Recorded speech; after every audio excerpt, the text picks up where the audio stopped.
Bismillahirrahmanirrahim. Assalamualaikum warahmatullahi ta'ala wabarakatuh dan selamat malam. Terima kasih kepada semua yang sudi hadir bersama-sama kita untuk satu lagi perbincangan topik yang sangat menarik dan sangat penting bagi kita. Dan sebelum kita memulakan, ingin saya mengalu-alukan kehadiran Puan Azlina Kamal daripada UNICEF yang sudi bersama-sama kami jauh nun di seberang sana di Kuala Lumpur bersama-sama kami orang Sabah hari ini. Thank you Puan Azlina, and it's such a pleasure to have you with us. Alhamdulillah, malam ini kita akan membincangkan isu PDPR ataupun isu pendidikan yang kita rasa sebagai wanita especially isu ini adalah sangat dekat di hati kita apabila kita melihat isu ini sebagai isu kita sebagai ibu bapa dan juga sebagai pemimpin. Untuk pengetahuan Puan Azlina, especially I think you know very well, Sabah mempunyai facility yang sangat jauh ketinggalan jika dibandingkan dengan semua negeri di semenanjung Malaysia. Bila berbicara tentang pendidikan, oleh kerana dengan pandemik hari ini, sudah tentu pendidikan ini jauh lebih mencabar daripada sebelumnya. Bila kita sebut tentang pendidikan juga, kita tidak boleh lari daripada PDPR yang baru saja bermula. Pendidikan dalam talian ini sangat memberi kesan kepada kami di Sabah. Selalu saya nyatakan, pernah saya berulang kali saya sebutkan bahawa tidak semua keluarga mampu untuk membeli gadget ataupun menyediakan gadget yang cukup kepada anak-anak. Kalau mampu beli satu, how about those yang ada anak ramai? You know, bila mampu beli gadget, is their area punya talian internet. Sebab kalau di Sabah tidak semua kawasan mempunyai talian akses internet yang bagus. Kalau pula ada internet, how about the pelan data? Siapa yang mampu almost every day mesti beli tu pelan data. Even they cannot afford beras di atas meja. So again, it's not easy. And for those yang mampu beli gadget, mampu internet access, mampu untuk menyediakan pelan data, adakah mereka sebagai ibu bapa mampu memberikan fokus yang cukup kepada pembelajaran anak-anak? Dapatkah anak menerima pelajaran itu secara berdikari ataupun perlu bantuan pemantauan daripada orang ketiga? Jadi bagi saya ini adalah antara cabaran yang sangat serius, walaupun kita memikirkan apa kaedah, apa peranan kita yang boleh kita bagi bantuan kepada rakyat, namun saya sangat berharap perbincangan kita malam ini akan juga menjurus kepada apa saranan kita kepada kerajaan agar memikirkan semula dan mencari satu kaedah yang terbaik agar isu pendidikan ini diatasi secepatnya. Kerana bagi saya secara pribadi, pendidikan ini sangat penting dalam memastikan sesebuah keluarga itu dapat dinaik tarafkan. You know, kita tidak mahu keluarga yang susah disebabkan pendidikan anak-anak mereka gagal mengubah nasib keluarga mereka. Dan of course, apabila anak-anak gagal mengubah nasib keluarga disebabkan tidak ada pendidikan, jurang pendapatan akan semakin luas. Yang kaya akan semakin kaya dan yang orang miskin ini akan semakin jauh ketinggalan. Jadi disitulah punca yang membuatkan kami di Women in Sabah Expression merasakan isu ini perlu kita bincangkan, isu ini perlu kita ketengahkan, dan kami berharap agar perbincangan secara kolektif ini kita akan mendapat pelbagai poin dari pelbagai sudut, dari pelbagai pandangan, dan sudah tentu kita punya matlamat adalah kita memberikan sesuatu yang lebih baik kepada pendidikan anak-anak di negeri Sabah. So terima kasih kepada Puan Jennifer Lasimbang yang sudi jadi kita punya facilitator, moderator kita malam ini, dan again thank you Puan Azlina Kamal dan semua wanita yang sudi hadir, dan ada juga saya difahamkan ada juga jejaka-jejaka yang sudi hadir untuk mendengar isu ini. Alhamdulillah, ini yang kita selalu percaya bahawa the gender equality sepatutnya hadir, sebab bagi kami yang sangat dekat dengan perjuangan warisan ini. For Puan Azlina information, we are very serious dalam usaha menyatu padukan rakyat. So kami percaya menyatu padukan rakyat itu bukan hanya dari sudut bangsa ataupun agama, tetapi dari sudut gender juga. So bukan hanya lelaki yang perlu bersuara, kita wanita juga perlu menyuarakan pandangan dan idea kita. So again, thank you, dan semoga malam ini satu lagi diskusi yang bermanfaat dan akan menghasilkan satu conclusion yang baik.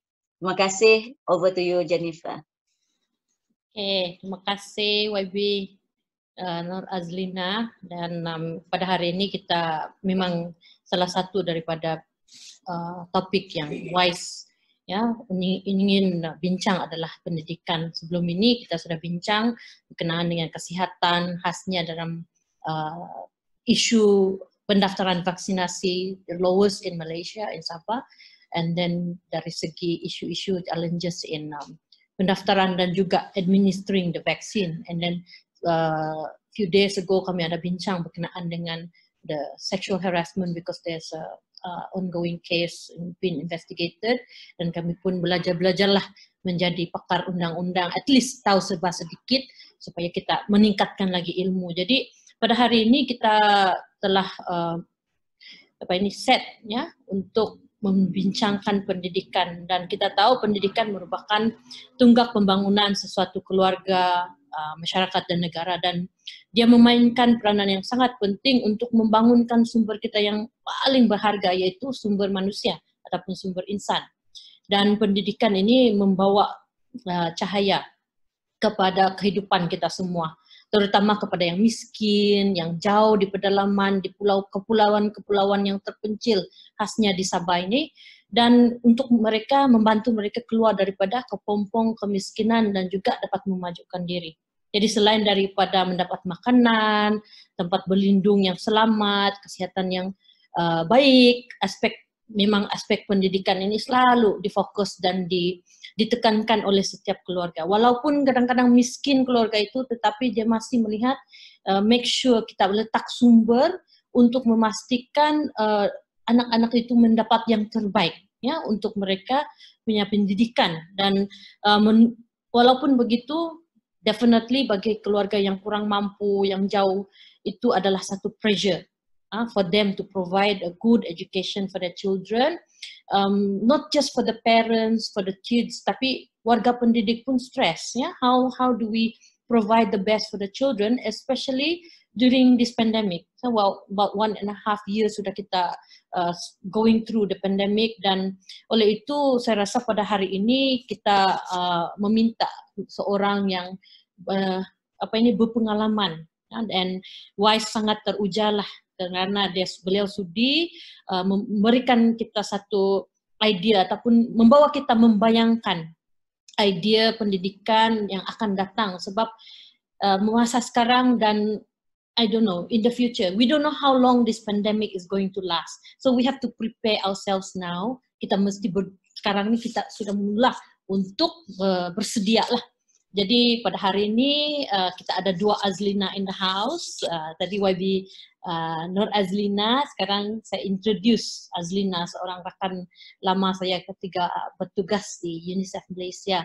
Dan hari ini Puan Azlina ini dekat juga Sabah di hati dia, bukan sebab dia sudah banyak kali datang Sabah untuk buat penyelidikan dan juga program-program UNICEF Malaysia di Sabah, tetapi dia adalah seorang guru, dan posting pertama beliau adalah di Sandakan, 1.5 tahun dia di sana.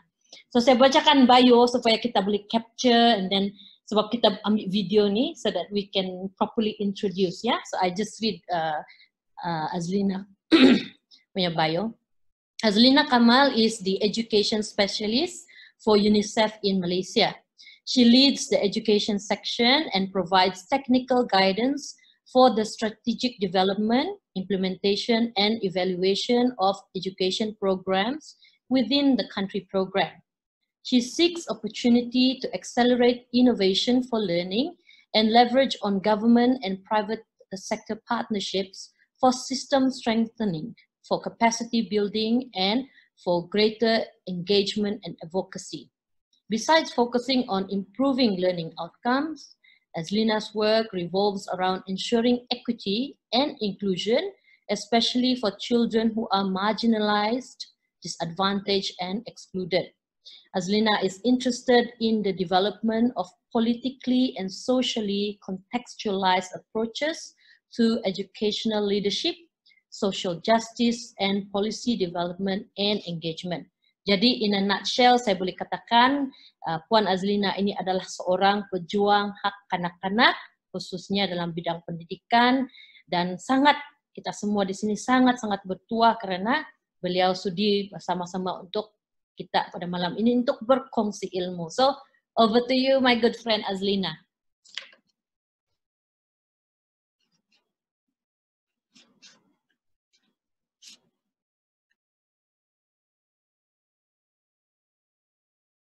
Trying to find the unmute button. Assalamualaikum, selamat petang. Terima kasihlah semua kerana mengambil masa untuk join sesi bersama ni. Saya ingin mengucapkan berbanyak terima kasih kepada YB Jennifer yang sangat kind lah. So yesterday YB telah lihat artikel kita di newspaper and minta saya berkongsi sedikit.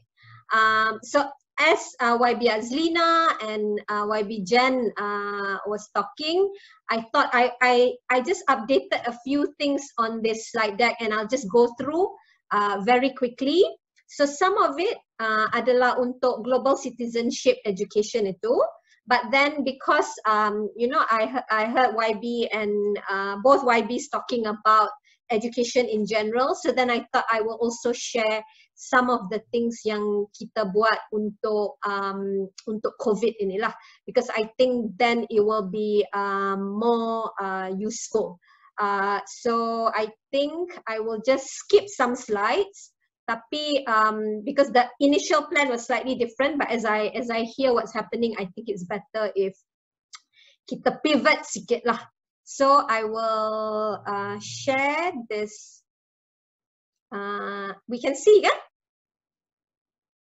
Okay, good. I'm trying to do the okay. So just very quickly, so initially I'm going to talk a bit about our global citizenship education. So YB, tuan-tuan, puan-puan, you can see, I heard ada tuan, so I'm not sure if I saw the tuan or not. So I'll just say, maybe I'll say puan-puan dan tuan-tuan, since we are all for women empowerment. So on how we work dengan MOE, sebenarnya this work had happened dari 2018 lagi lah. And how we have pivoted it into the Lima platform. So just to go through sedikit, the work that we are doing ini is based on our SDG, Sustainable Development Goals, yang ada 17, yang keempat itu specifically untuk quality education.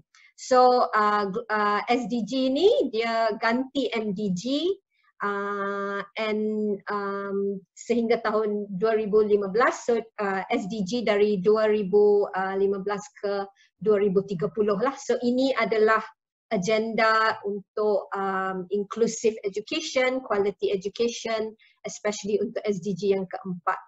And dalam ini kita ada yang lebih ada target, dia ada 7 plus 3 lagi. Dan so kita lihatlah ada free primary secondary education, ada equal access to pre-primary education untuk early learning, kita ada untuk technical vocational education, kita ada untuk skills, kita ada discrimination di dalam pendidikan, dan gender discrimination is one of it. Kita ada universal literacy dan numeracy, kita ada education for sustainable development dan global citizenship. So artikel newspaper yang kita lihat semalam itu adalah directly untuk target 4.7. Target 4.7 ni sedikit seperti a Christmas tree target lah. Sebab yang lain tu very specific, but education for sustainable development and global citizenship ini adalah very huge. So macam saya maklumkan tadi, kita nak tengok inclusive, equitable, quality education yang akan promote lifelong learning untuk semua. Apakah global goals dalam school ni yang kita nak specifically untuk program ini?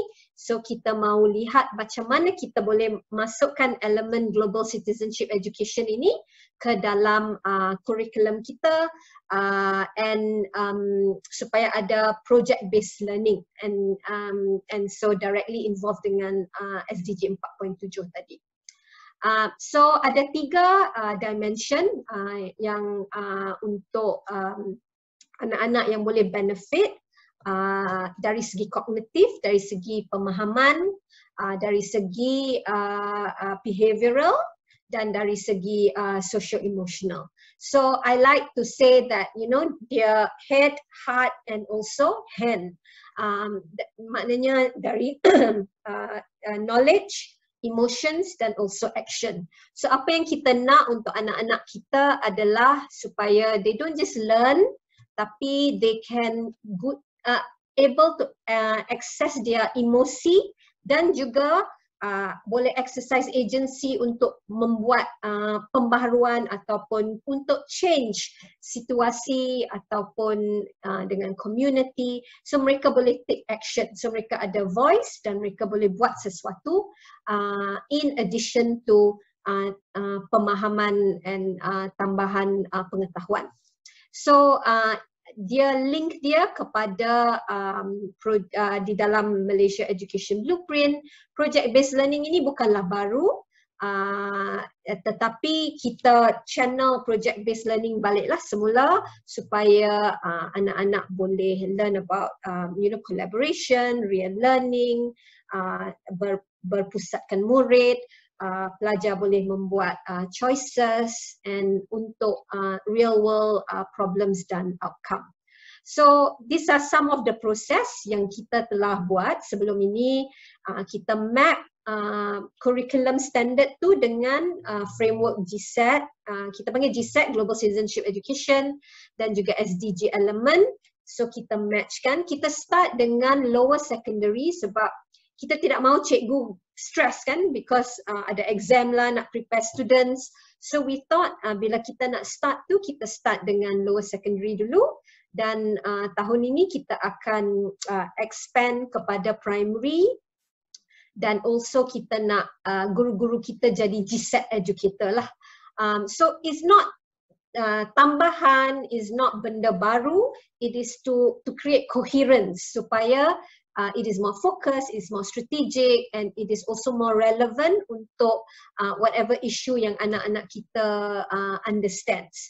So there's real life cases, ada lesson plan, dan kita akan look at teacher training and macam mana kita support teacher. Now semua ini, and so this is what it looks like a little bit on the lesson. Dia ada SDG, ada project goal, ada student outcome. So semua itu is based on project.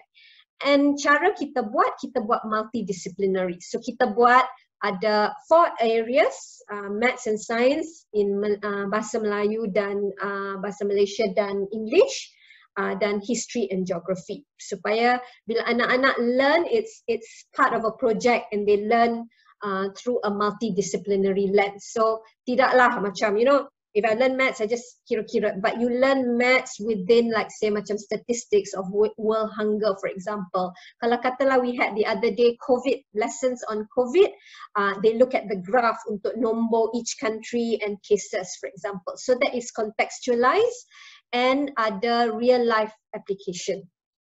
So as YB Jennifer and YB Azlina were talking, I thought maybe I will contextualize this GSET lebih kepada what else we are doing supaya it will be more helpful, I think, to know apakah some of the programs yang bila COVID happen, we realized that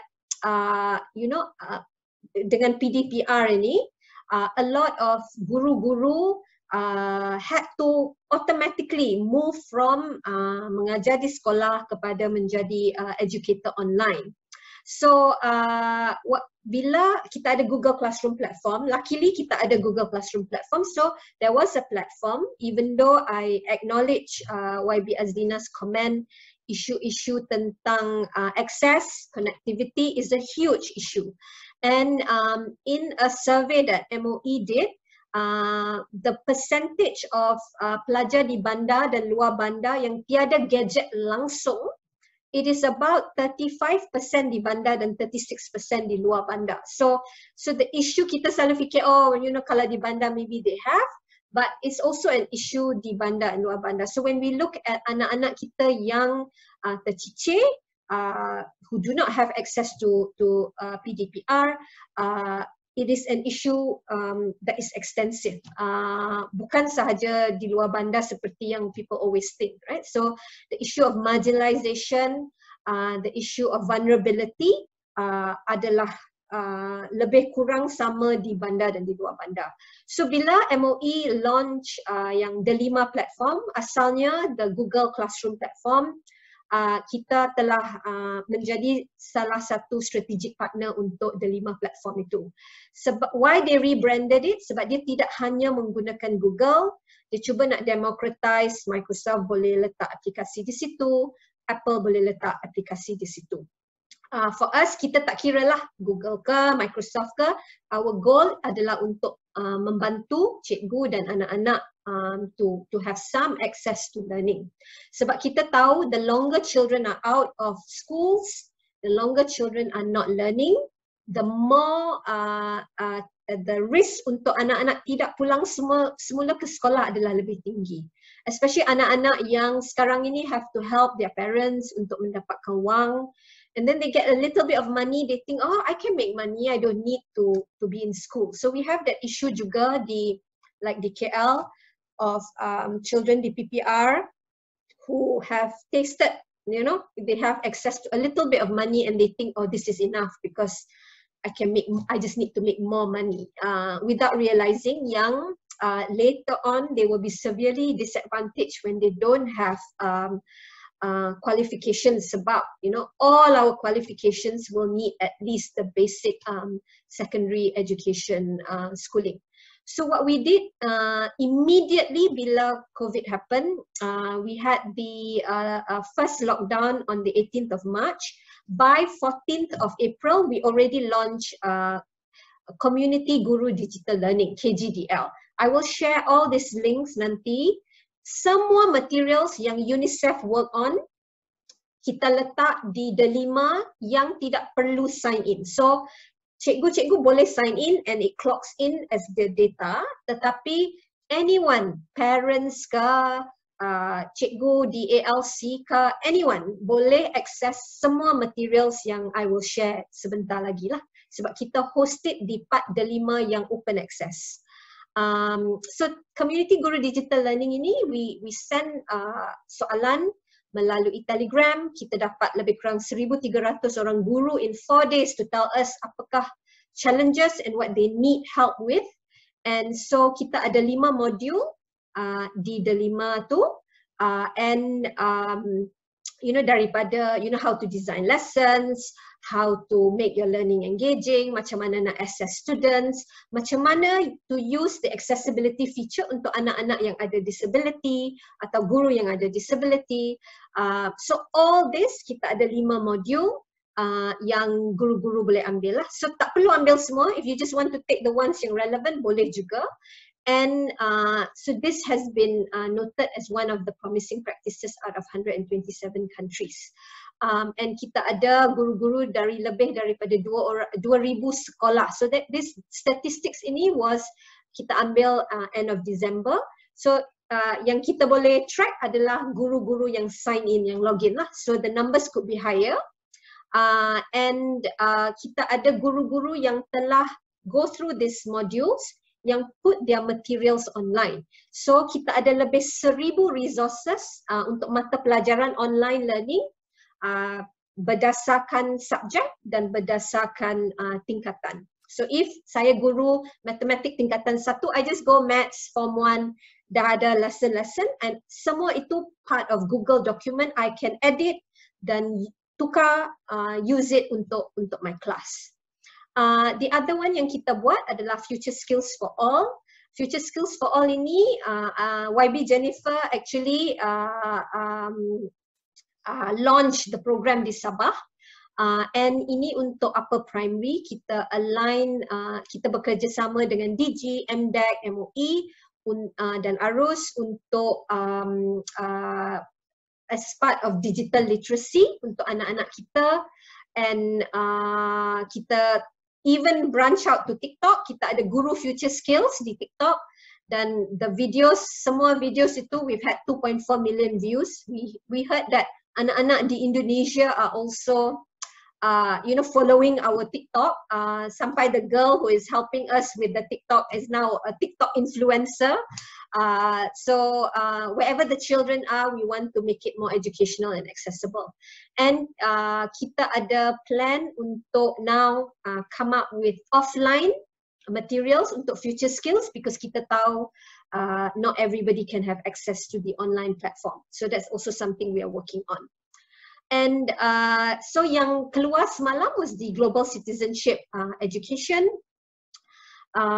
yang I was talking about earlier. So I will also go through sebentar lagi to show you where it is. We also did one program, Voices of COVID Generation. Again berdasarkan GSAT framework, di mana children actually hosted a Google Earth tour on creative ways of expressing how they felt during COVID. We had children yang talked about suicide, feeling really depressed, don't know why they're alive. The only reason they're alive is for their parents. 2 children who talked about what they cook. So it went the whole range. But we wanted to provide our anak-anak an opportunity. And we did this seluruh all the states in Malaysia participated, guru-guru, and different groups. We had children with disabilities, we had children like street children, we had a whole different group, and I can also share the links so that you can have a look at all these different things. There's the YouTube, let me see if it can work. So I think you can't hear. I have to do something. So why don't I share the link so that we don't waste time. I would like us to also ask questions on the. Boleh dengar kan? Boleh.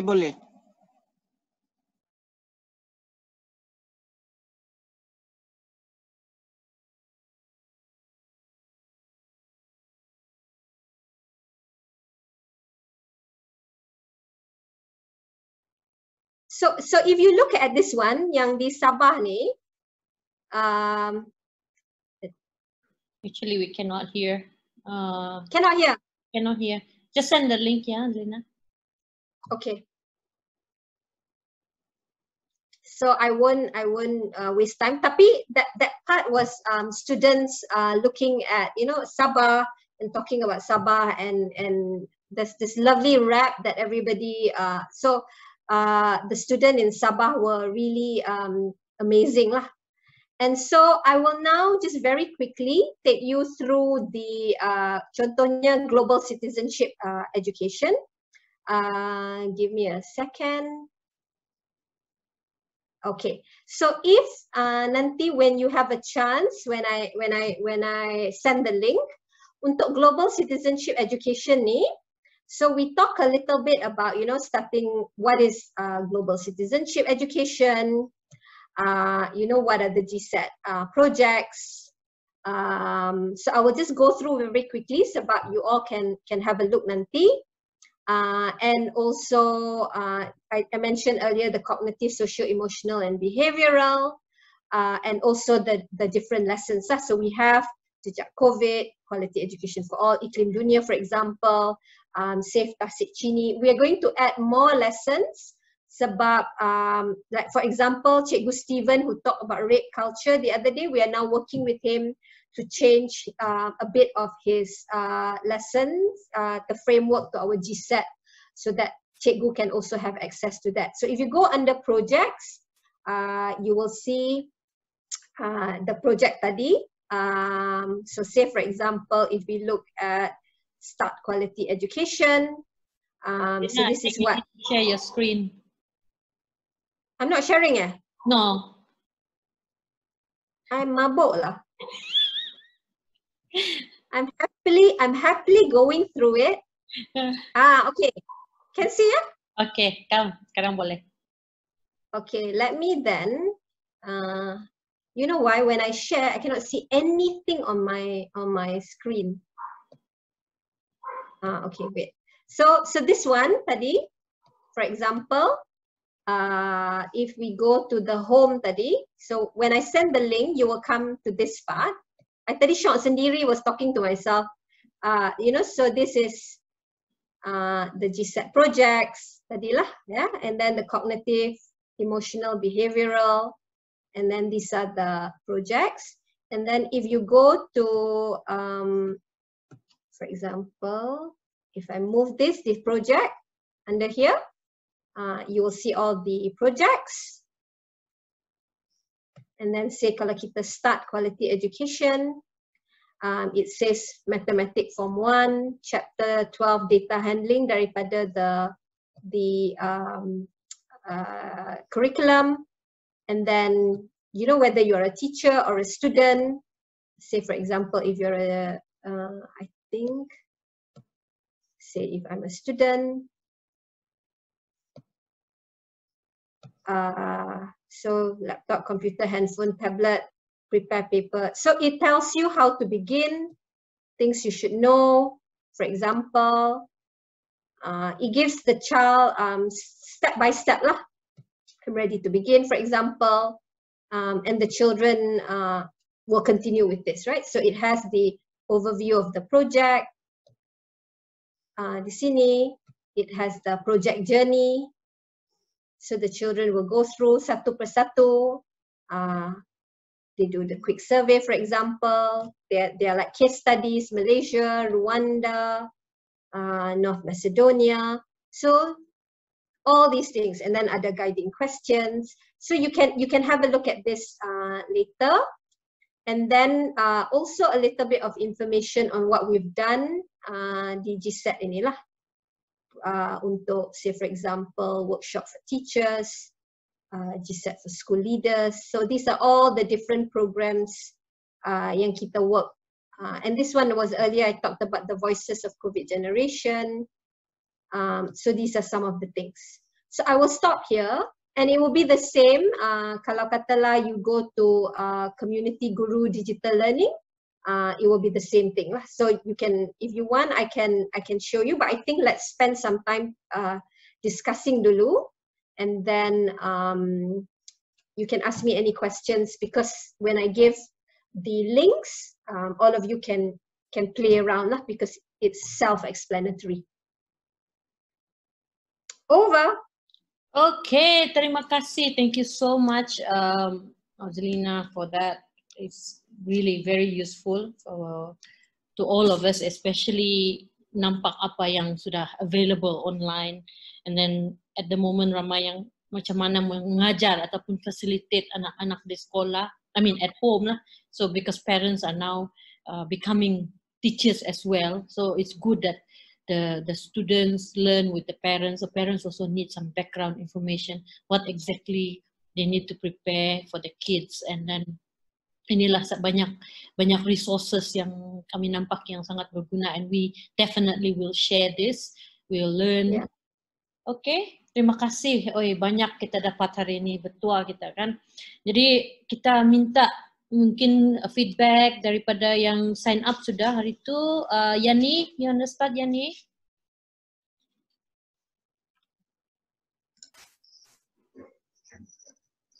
Okay, Assalamualaikum, salam sejahtera kepada semua. Okay, selamat berkenalan Pak Zina Kamal and the rest. Kita jumpa lagi. Okey, untuk berkata Fazlina, saya Norma ini. Okey, malam ni saya ingin ambil kesempatan lah untuk berkongsi bagi pihak YDP. Saya merupakan YDP SK Kelatuan, merupakan sebuah sekolah di luar bandar.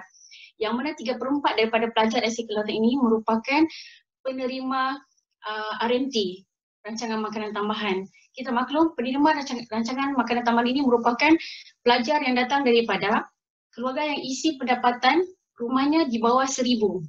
Bayangkan sekolah di mana saya menjadi YDP ini, pelajarnya 3/4 adalah penerima RMT. Jadi di situ kita boleh dapat, dari info ini saja kita boleh dapat baca, okey, apatah lagi dari segi internet, gadget dan sebagainya. Tapi mungkin saya bukan pakar di bidang itulah, sebab Puan Azmina tadi sudah maklumkan panjang lebar kan mengenai kajian apa semua.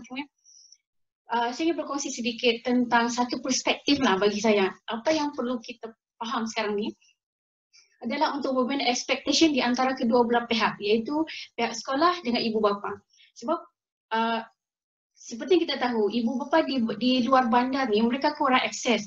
Lagi macam saya cakap tadi, ibu bapa yang pendapatan di bawah daripada 1,000 ni, kita tahu pekerjaan mereka macam mana.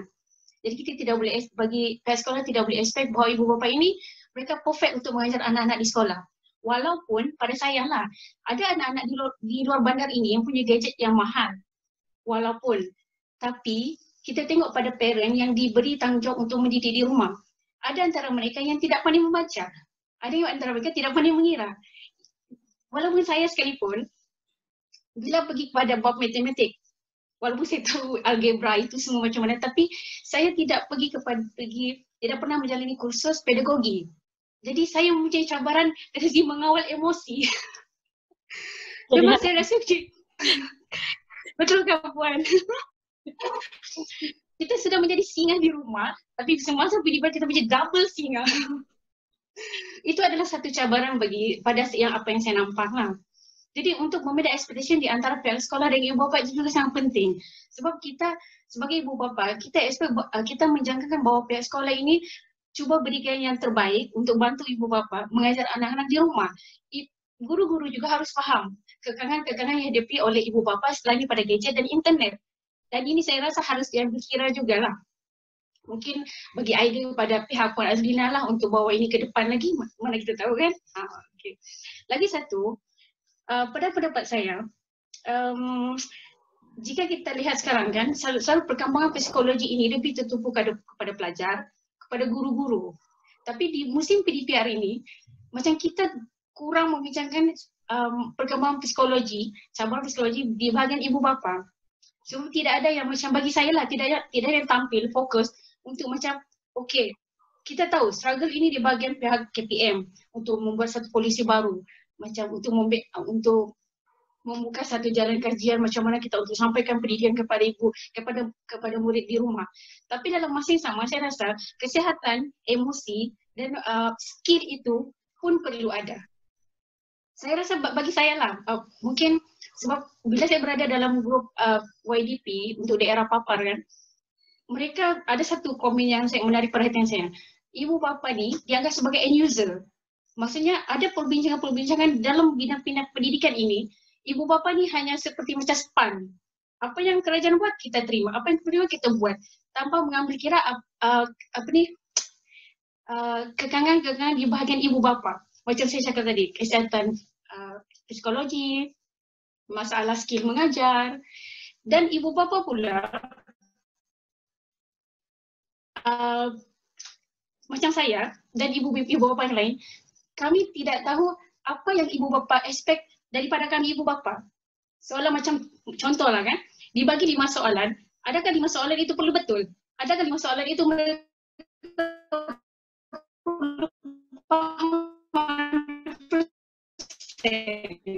Sorry Yani, kau punya siapa yang memeriksa? Tidak jelas. Saya punya mungkin, sorry. Okey, boleh jalan. Okey.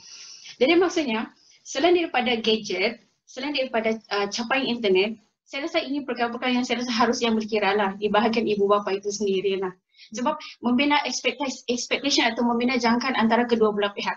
Tapi untuk yang sekolah saya rasa saya pun mendengar maklumat daripada sekolah-sekolah lain yang di luar kawasan. Mana-mana sekolah yang mempunyai masalah gadget, internet, kami minta penyediaan modul. Maksudnya modul itu, ibu bapa ambil di sekolah, bawa ke rumah, ajar anak-anak untuk buat. Ibu bapa guru hanya perlu update, okay, hari ini buat apa. Tapi masalahnya tetap sama. Tetap sama. Apa yang sekolah expect untuk ibu bapa ajar dengan modul itu? Ada yang ibu bapa langsung tidak tahu bahasa Inggeris. Macam mana mengajar modul bahasa Inggeris?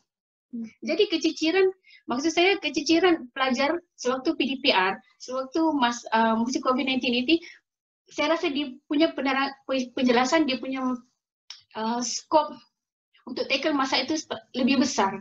Bukan hanya tertumpu pada pihak sekolah, guru-guru, tapi ibu bapa juga. Sebab ibu bapa ni seolah-olah cikgu juga. Macam menggalas tanggungjawab cikgu sebenar. Dan saya rasa paling penting itu, ekspektasi antara dua belah pihak. Okey, itu saja perkongsian saya. Thank you, terima kasih Yani. Kita teruskan kepada Doktor Kak Jevina. Ya. Okey, Assalamualaikum Puan Azlina Kamal, YB Azlina, YB Jennifer dan rakan-rakan wanita yang lain. Saya ni bukan cikgu. Jadi saya kurang faham lah. Tapi mengikut presentation Puan Azlina tadi, nampaknya yang saya faham, correct me if I'm wrong, nampaknya banyak projek-projek pendidikan yang terbarulah yang dikeluarkan. Tapi soalan saya berasal daripada pendalaman jauh sana, Pensiangan, daerah Pensiangan. Jalan raya pun baru sampai. Ada yang belum sampai lagi. Ada yang sekolah naik bot. Jadi persoalan di sini, satu, talian internet tiada. Ada pun tidak begitu baik, tidak begitu stable dia punya line internet. Jadi macam mana ini budak-budak di kampung belajar melalui internet kalau talian internet pun kurang jelas, kurang laju. Satu. Yang kedua, kalaupun internet ada, tapi gadget tiada. Saya pasti setiap rumah, setiap kanak-kanak pun belum ada yang ada handphone. Ada pun yang handphone yang kurang power lah orang bilang.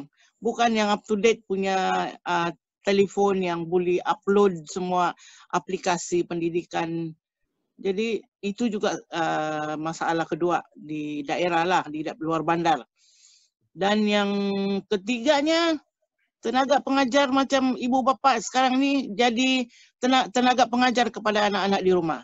Tapi kalau yang ibu bapa yang muda-muda ni mungkin tahulah penggunaan internet, penggunaan handphone tu, tapi kalau yang kalau yang tiada sekolah, macam mana dia jadi tenaga pengajar kepada anak-anak dia di rumah? Itu masalah ketiga lah kalau di luar bandar. Jadi bagi saya cadangkanlah kerajaan look into this lah, especially yang luar bandar punya kanak-kanak sekolah, mungkin dibagi subsidi. Kalaupun ada handphone, ada talian, tapi data internet lagi tiada. Sebab orang kampung mana ada duit mau beli data internet. Nah ini juga semua masalah di kampung-kampung lah, di luar bandar. So macam mana ni Kementerian Pelajaran ataupun kerajaan mau look into this lah. I hope kerajaan boleh look into this lah. Kalau tidak, definitely kanak-kanak di luar bandar akan tinggal. Itu satu. Yang kelimanya, kalaupun ibu bapa pandai mengajar kepada anak dia, membantu untuk akses internet untuk pembelajaran online. Tapi macam mana kita mau nilai? Adakah kanak-kanak tu yang buat itu kerja atau ibu yang buat itu kerja? Jadi di sini ada persoalan juga. Macam mana kita boleh tahu yang kanak-kanak tu yang buat itu homework ataupun itu soalan-soalan, especially bila Padahal mamanya menjawab yang itu. tulis Kak. Nah, iyalah. Nanti mama Macam dia yang buat. perasaan. Daripada dia susah-susah mengajar, marilah aku buatkan. Habis. Jadi ujung-ujung anak tidak tahu mau buat. Macam mana kita bagi kelulusan kalau begitu? Jadi saya cadangkanlah. Satu, Kementerian Pelajaran dan Inovasi Sabah dulu tu kembalikanlah, wujudkanlah balik di Sabah supaya senang kami berurusan untuk menangani semua masalah inilah. Dan juga subsidi data internet, handphone kah dibagi kepada budak-budak. Tapi ramai juga itu, macam mana kerajaan boleh mampu. Mungkin kena cari syarikat-syarikat gergasi untuk buat CSR kan. So itu sajalah my reaction to the program that Puan Azlina present tadi. Memang terbaik lah. Memang terbaik, ini world class. Tapi I'm thinking of the luar bandar punya student. So itu sajalah. Hopefully Puan Azlina can take all those problem back to Kementerian Pelajaran or whoever yang boleh ambil tindakan. Thank you. Terima kasih Dr. Kak Jovina. I think I have one more yang request untuk chat, and of course I think Azlina, Puan Azlina boleh also to respond later kan. So orang ketiga, saya punya Jennifer juga mau bercakap. Jennifer also wants to say something. Okay, go ahead Jen. Mana sudah si Jennifer? Okay. Hello. Masuk already kan? Yes. Okay. I think I have to say something lah about harus masuk lah. Yes. Pasal I think di Sabah, I think masih kita struggle dengan digital divide.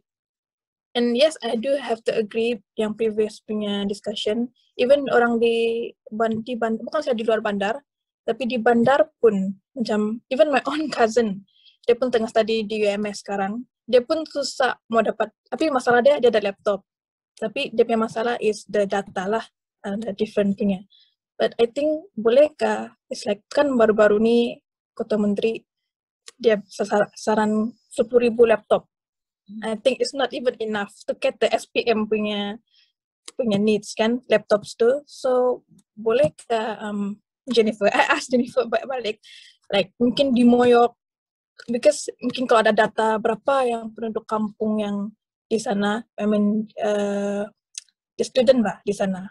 So can we like cater them, provide macam laptops or anything lah. That's my question sajalah, macam suggestion. Kesian. Think itu sajalah from me, singkat saja. Thank you Jennifer. Ya, sebenarnya memang itu during the first PKP pun sudah we look into that. We only managed to get a few communities di mana saya provide satu they call it the mobile station tu kan, unlimited internet access, and then I gave it to MPKK pengurusi dia untuk share. Not so much of asking the students to sit in front of the house, tapi dia at least ada pergi sana untuk download and upload dia punya work. That's the beginning lah, which we can expand lagi. It doesn't need a lot. Macam satu kampung, maybe 1 or 2 station with unlimited access to the internet di sana, shared bandwidth lah, kan? Banyak lagi. A lot of things that we can do. Actually, SLA Sabah Law Association pun Sabah sudah start diorang punya program untuk dapatkan bukan saja laptop tapi tab to bagi kepada keluarga-keluarga. Memang ada data di kami collect lah di setiap kampung tu how many needs the gadget yang betul-betul memerlukan, and then we have to get other people to involve bagi definitely 10,000 satu dua kampung saja kalau di kawasan saya ni perlu, tapi apatah lagi the whole of Sabah, kawasan pedalaman yang di mana dia punya kedudukan ekonomi lebih teruk ya, compared to us in the suburban in Penampang KK ini kan. Yeah, so good points. We can talk about that. To next. Saya dapat satu orang lagi. Puan Juria, are you ready to ask question? You have something, Puan Juria? Maybe last Yes. lah, and then Azlina can do a bit. I try to make it short. Assalamualaikum Puan Azlina, YB dan rakan-rakan semua. Okay, the briefing tonight is very useful and very open. You know, it's open the eyes and open our mind what is available outside there and what jobs, what works that UNICEF is doing in Malaysia. I have a question for Puan Azlina, is that what or how the role of us, WISE is NGO and myself also have an NGO, to participate in promoting your programs, because what I see is that this GCED is providing contents, and then for most problems in Sabah, we have issues on infrastructure. So it does not tally the figures of, UNICEF is providing the Lima is providing the contents, but at the same time, there is no infrastructure for us, lack of infrastructure for us in Sabah to utilize the programs. So back to my questions, what role and how we as for NGOs to promote or to participate in using or utilizing your benefits? Because just like YB Norazalina saying, is that the content is mostly for teachers, but for us, we the forward ladies, the vocal ladies, yang orang bilang gerak khas lah, wants to participate. Definitely every akar umbi pemimpin wants to participate in your programs. How we able to participate? Okay, thank you, Puan Juria. And I think one last one from YB Rina before we go to the closing ataupun synthesizing by Azlina Kamal nanti ya. YB Rina, please. Okay, thank you. Good one Kak Ju, memang itu juga ya saya punya direction soalan pun lebih kurang ke situ. Selamat malam, hai Puan Azlina Kamal. Good to know you. Anyway, I've been contributing to UNICEF sudah berapa tahun sudah. Sejak saya kerja dulu lah. When I started to work, saya sudah contribute dengan UNICEF lah. It's actually one of the, saya jumpa ada this bunch of kids bahkan di Pangsar promote UNICEF. So lepas tu saya sign up. So lepas tu saya monthly bagi my contribution lah to UNICEF. So okay lah, part of UNICEF supporter. Okay, anyway,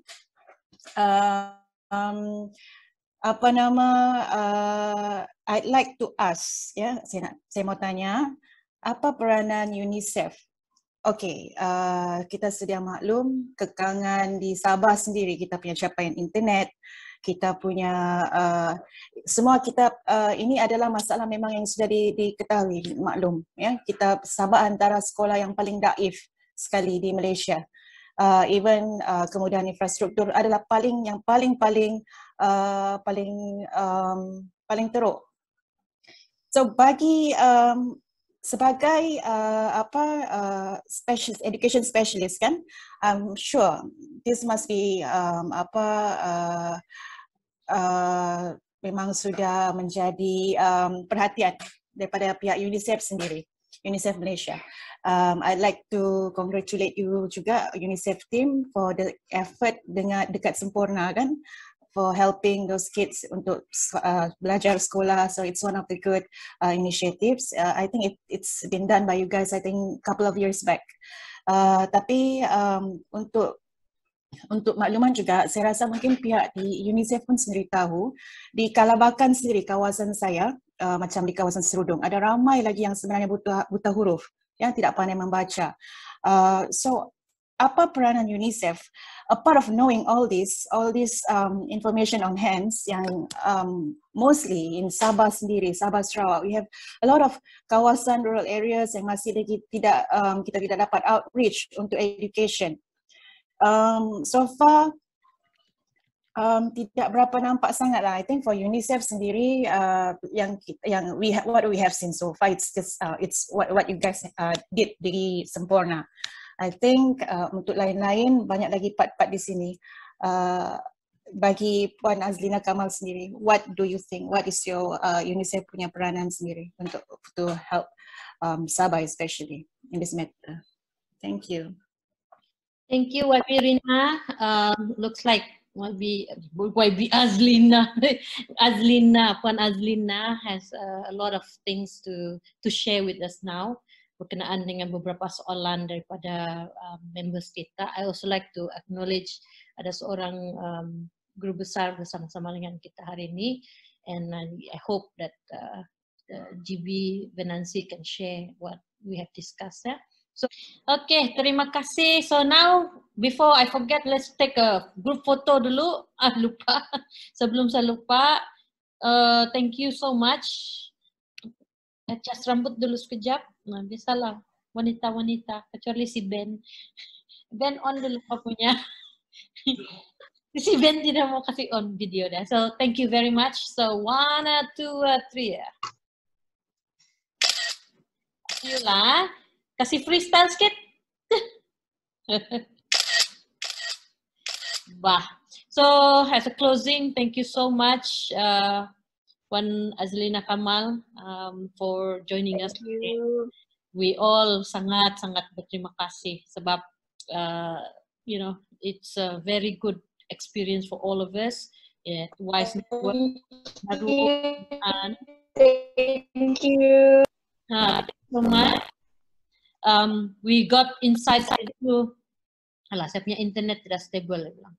We got insights into the work of UNICEF juga, and then UNICEF from the ground, boleh dengar, Azlina, you heard feedback from women from very deepest part of Sabah, and also moms and teacher at home, semua ni struggle, and of course WISE. We got better ideas because we want to become a macam pressure group lah, yeah. What the government should do better, and then what are we struggling with?